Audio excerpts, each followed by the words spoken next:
नौजवान के तनी झुमाती है। पति परदेश में जाता रहन गाड़ी से मेहरारू चिट्ठी लिखत तारी आ कहत का बड़ी का कहतरी हो चाचा बोल लगने अरे की गवना करवलो ये पिया हो ए पिया देखी मेहरारू के अगर मरद बाहर चल जाए हां जी परिवार चलावे खातिर हां हां तो जैसे हम कहतनी वैसे कहे के चाहिए सही न ते घरी तो कहतनी सब के पियावा नतिया पटना बा हां जी आ देवरा ठेकुआ काटना बा हमरा के मेहरारू वैसा ना ना कहेली सो का कहेली सो अरे की गवना करो अरे पिया हो बाबा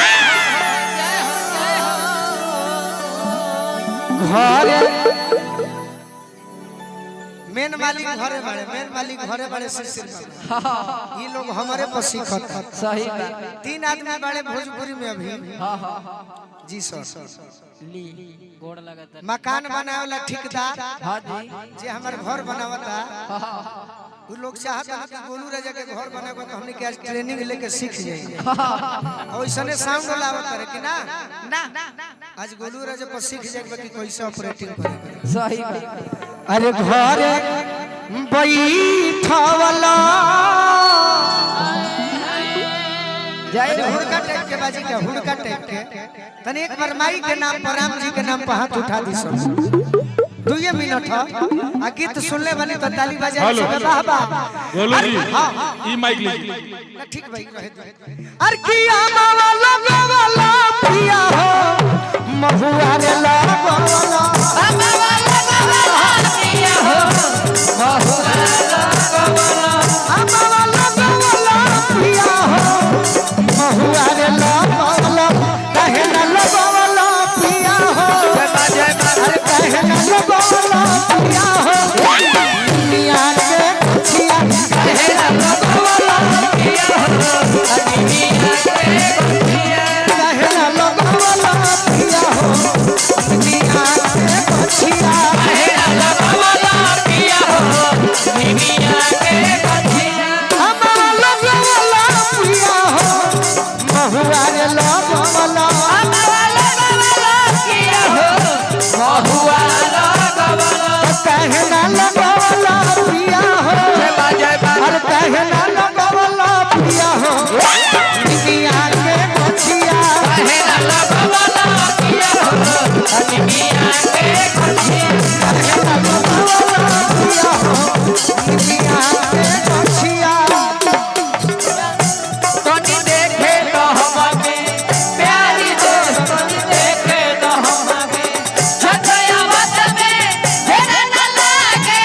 झटया मत में तेरा न लागे जज सोहागे सजे सपन देखे तो हमें प्यारी दोस्त तोनी देखे तो हमें अरे अल्लाह वाला पिया हो दुनिया के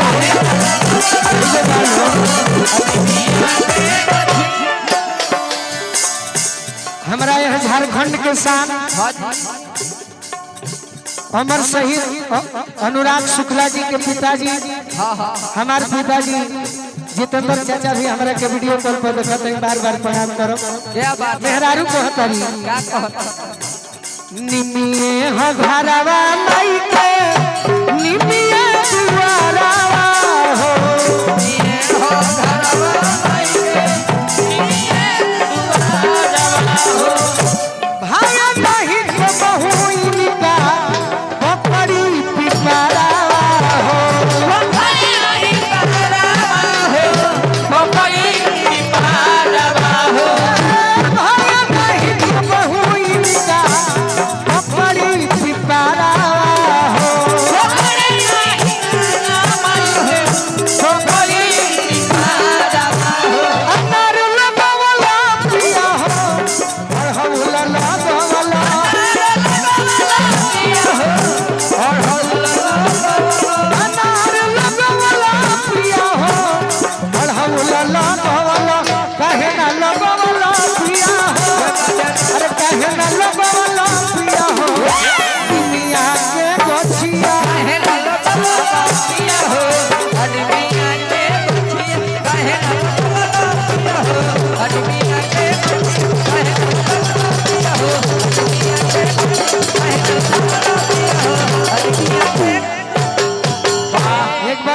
सच्चे दरबार